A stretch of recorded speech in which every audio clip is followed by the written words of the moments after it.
Hey guys, welcome to another episode about SQL. So for today I would like to teach you about other two functions for numerical values. That is a function for minimal value and function for maximal value. So I'm using this table item and the exact same database like in previous episode to show you how these two functions work.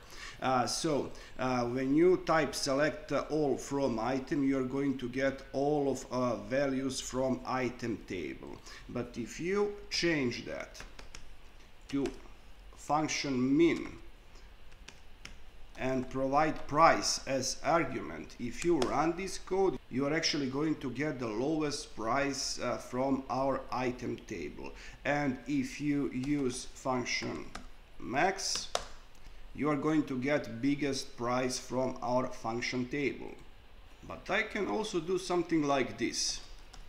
I can select item name from item where price equals, and now open brackets,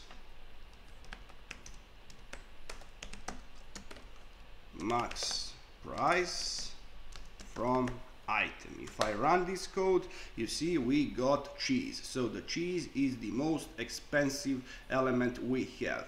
And what just happened in here? If you don't know about this embedded statement and where keyword, I may suggest you to watch my previous episodes. Now I'm going to briefly explain what I did. So with this first part, I have been selecting item name from item table, and then I'm going to provide condition with this where keyword. And what condition is that value in column price has to be equals to a result from this expression. And what this expression is going to return is going to return maximal value from price table. So that's all about this subject. If you are satisfied with this content, please subscribe and see ya.